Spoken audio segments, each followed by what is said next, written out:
Hello everyone. Today we're going to be talking about doing a cooldown reduction Archon Wizard build, with the primary goal of this build being maintaining the uptime of Archon to nearly 100%. It's not completely possible to get it to 100% due to the diminishing returns on cooldown reduction.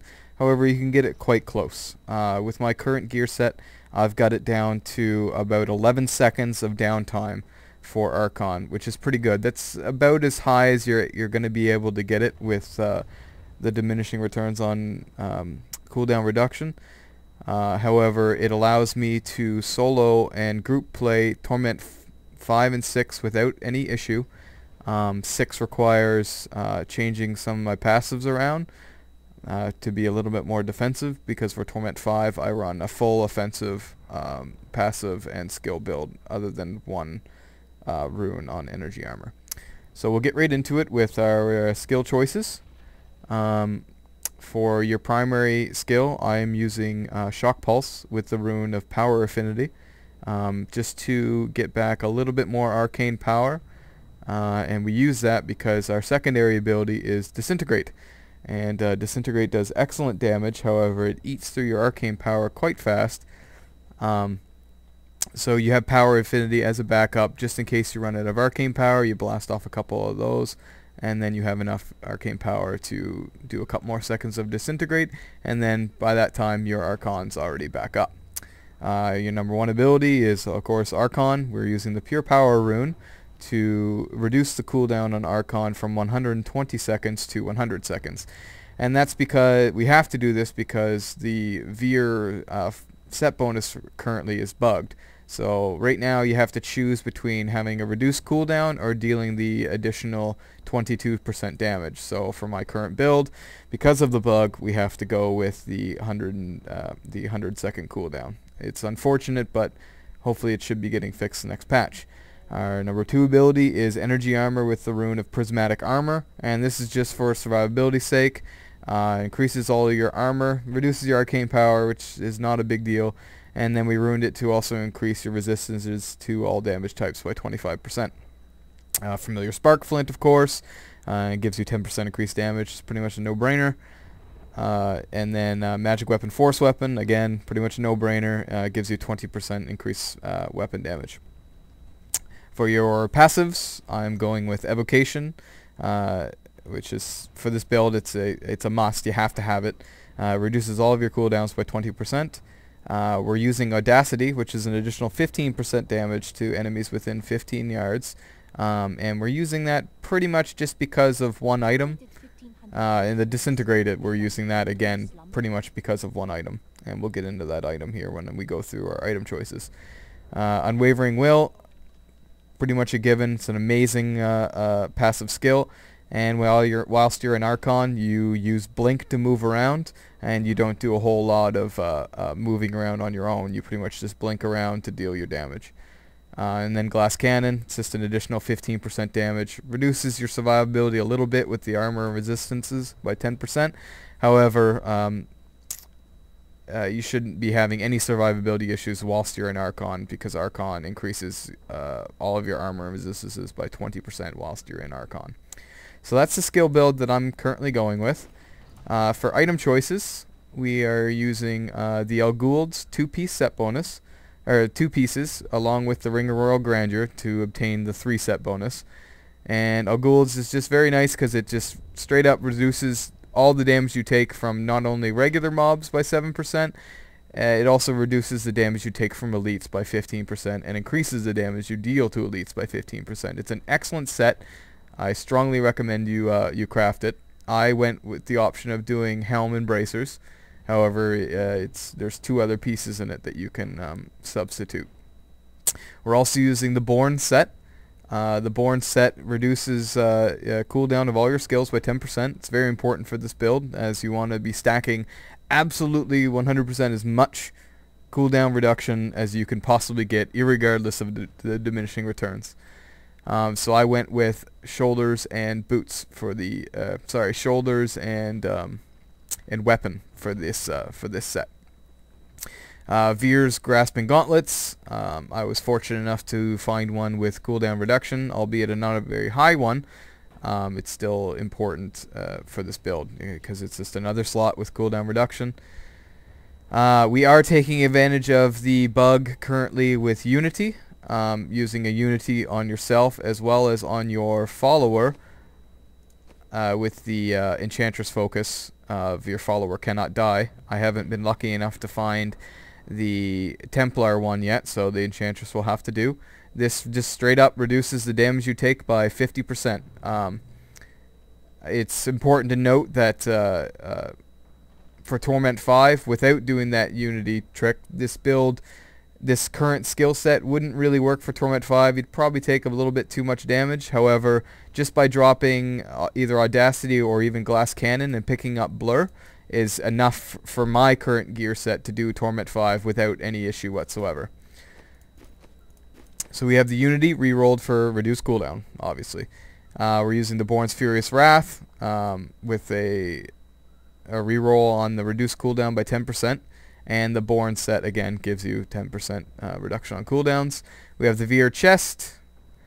We're using the Crimson set as well, which reduces your cooldown of all your skills by another 10%, and we're using Belt and Boots for that set.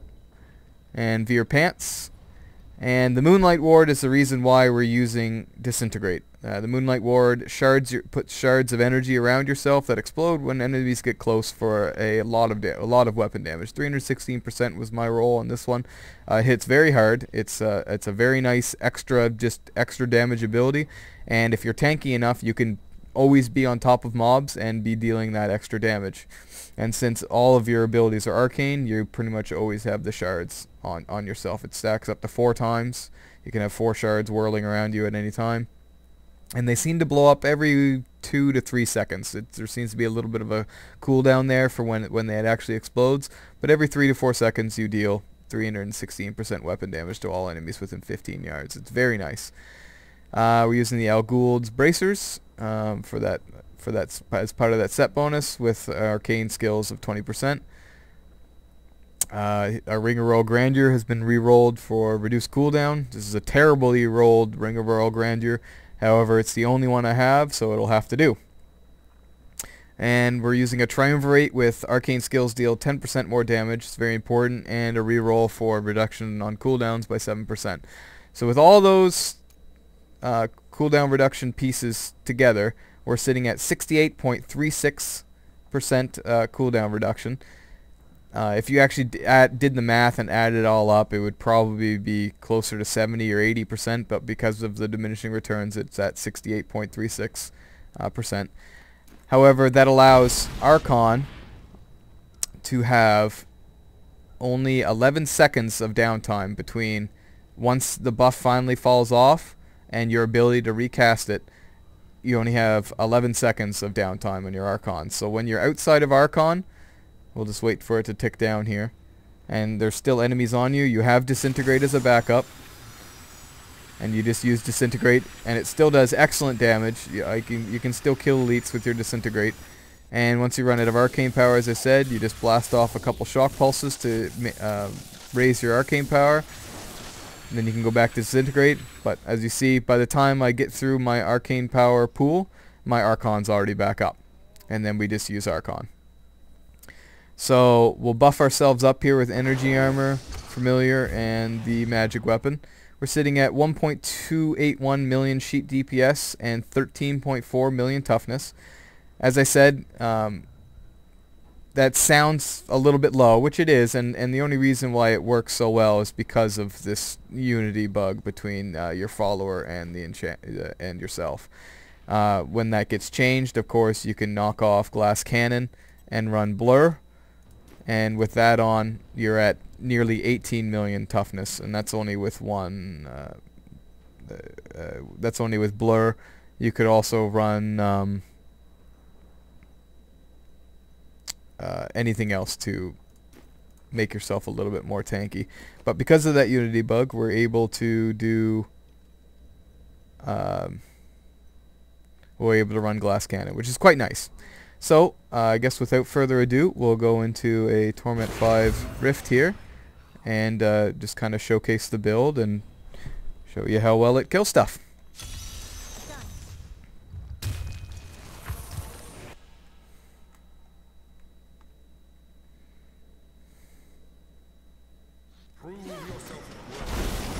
So because of this, we can just go in, and we don't need to save our Archon for elites. We can use it to navigate the map, take advantage of the blink whilst in Archon.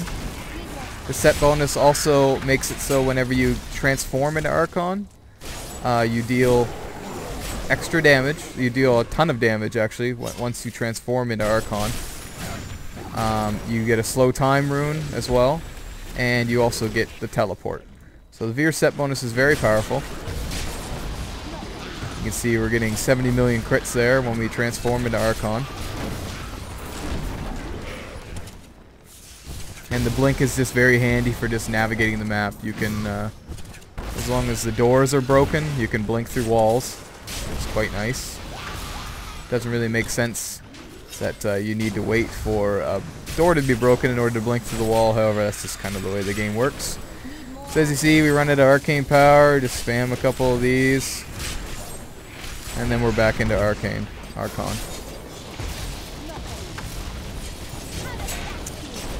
You're lucky enough to get a little shield pile on here. It's kind of nice. We just stand in everything and deal our damage. Elites seem to just melt on even Torment 5 with this build.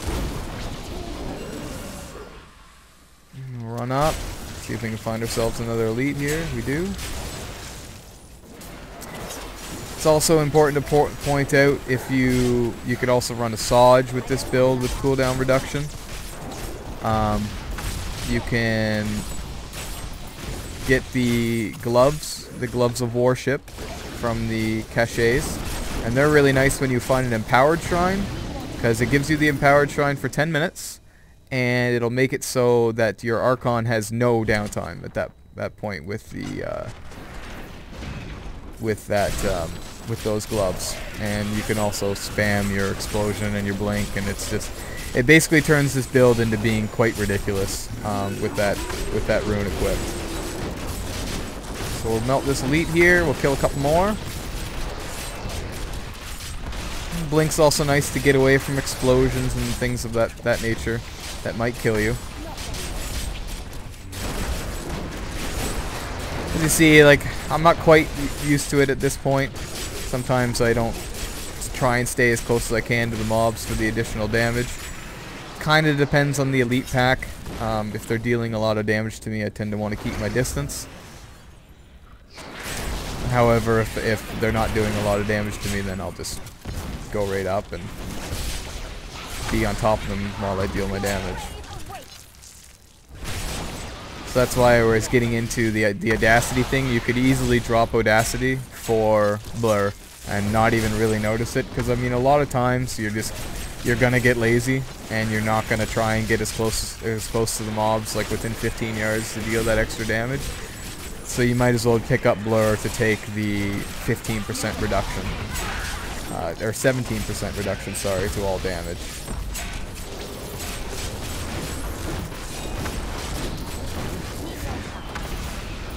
So as you can see, this build's very efficient at farming. Torment 5, it'll work in Torment 6. Works excellent for group play. It doesn't rely on arcane power whatsoever. So it's quite nice. And it's easy to obtain this gear. The Veer set is the hardest part of this build. You can get nearly as much cooldown reduction as I have with just rares, which is quite nice. I think legendaries in your shoulders allow you to get 1 extra % cooldown reduction. Same thing with your offhands, with your sources and the like. But you can get almost as much cooldown reduction. The set bonuses are they're just crafted. They're easy to obtain as well. Takes maybe an afternoon to farm the pieces for that. And yeah, that's pretty much it. And you can then walk yourself into Torment 5 and farm it without any issue whatsoever.